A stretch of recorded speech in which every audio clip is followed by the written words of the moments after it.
छत्तीसगढ़ में बड़ी प्रशासनिक सर्जरी, 42 आईएएस और 1 आईएफएस का तबादला किया गया है। 7 जिलों के कलेक्टर बदले गए हैं। वरिष्ठ अधिकारियों के प्रभार में बदलाव। प्रशासनिक व्यवस्था में यह बड़ा फेरबदल छत्तीसगढ़ में, जहां 42 आईएएस और 1 आईएफएस का तबादला हुआ है। ये 7 जिलों के कलेक्टर को भी बदला गया है। हमारे सहयोगी राहुल अग्निहोत्री और अधिक जानकारी के साथ इस खबर पर जुड़ रहे हैं। राहुल, एक बड़ा फेरबदल देखने को मिल रहा है प्रशासनिक व्यवस्था में, क्या कुछ जानकारी है?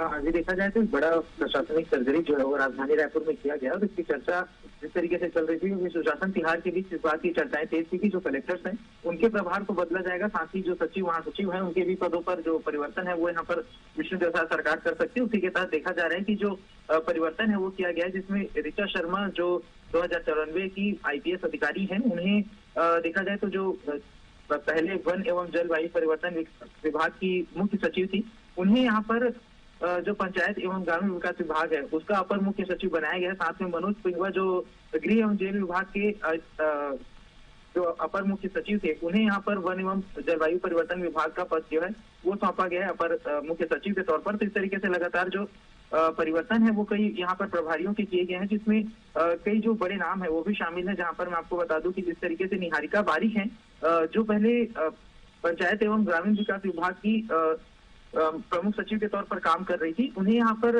देखा जा रहा है कि जो अतिरिक्त प्रभार है वो यहाँ पर सौंपा गया है। इसी के साथ में लगभग जो 7 कलेक्टर्स हैं उनका भी यहाँ पर स्थानांतरण किया गया है। तो मुख्य तौर पर देखा जाए जिस तरीके से परिवर्तन यहाँ पर किया जा रहा है, तो प्रशासनिक कसावट की लगातार प्रयास यहाँ पर राज्य सरकार कर रही है। और मुख्यमंत्री जब से सुशासन तिहार की शुरुआत करने वाले थे उससे पहले ही इस बात की चर्चाएं तेज थी कि परफॉर्मेंस के आधार पर कई जो कलेक्टर्स हैं, कई जो अधिकारी हैं, उनके जो के तहत देखा गया कि आज जो मुख्यमंत्री विष्णुदेव साय है उन्होंने मंत्रालय में बैठक भी ली और बैठक के बाद एक बड़ा फैसला जो है वो राज्य सरकार के द्वारा लिया गया है, जहां पर बड़ी प्रशासनिक सर्जरी छत्तीसगढ़ के अंदर देखी गई है, जिसमें 42 आईएएस अधिकारी और 1 आईएफएस का तबादला जो है वो यहाँ पर शासन के द्वारा किया गया है। जी राहुल, क्या मंशा है ऑब्जेक्टिव? क्योंकि सरकार लगातार, चाहे कोई भी प्रदेश हो, जब इस तरह से प्रशासनिक फेरबदल होता है तो ऑब्जेक्टिव और एम साफ तौर पर क्लियर होता है कि पारदर्शिता बनी रहे, इस व्यवस्था को और सुदृढ़ बनाया जाए। लेकिन छत्तीसगढ़ जो अभी अभी नक्सलवाद के खात्मे से आगे बढ़ा है और इस तरह से प्रशासनिक व्यवस्था को सुदृढ़ करने की कोशिश लगातार वहां जारी है,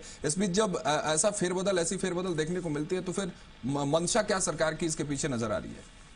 जी, मैं आपको बता दूं कि जिस तरीके से छत्तीसगढ़ के अंदर नक्सलवाद खात्मे के बाद विकास एक मुख्य मुद्दा बनकर के उभर रहा है, जबकि बस्तर के साथ साथ जो और भी अन्य क्षेत्र हैं जहां पर विकास की आवश्यकता थी, तो उस पर सरकार का इस समय मुख्य फोकस है। और सुशासन तिहार के तहत जो मुख्यमंत्री हैं वो इसकी शुरुआत भी कर चुके हैं, क्योंकि डायरेक्ट जनता से फीडबैक ले रहे हैं और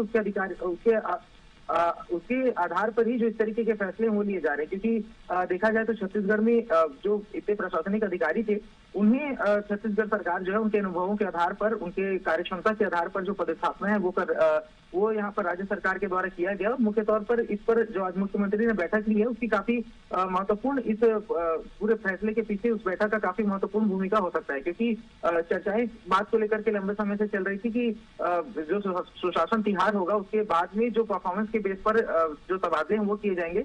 लेकिन उससे पहले ही जो छत्तीसगढ़ है उसमें बड़ा बदलाव देखा गया है। तो मुख्य तौर पर देखा जाए बस्तर समेत पूरे समूचे छत्तीसगढ़ के विकास का उद्देश्य लेकर के छत्तीसगढ़ सरकार आगे बढ़ रही है और प्रशासनिक बदलाव जिस तरीके से किए गए हैं तो गुणवत्ता के साथ साथ पारदर्शिता और उनके अनुभवों का उचित उपयोग करने का प्रयास छत्तीसगढ़ सरकार ठीक है। बहुत शुक्रिया राहुल हमारे साथ जुड़ने के लिए तमाम जानकारियों के साथ।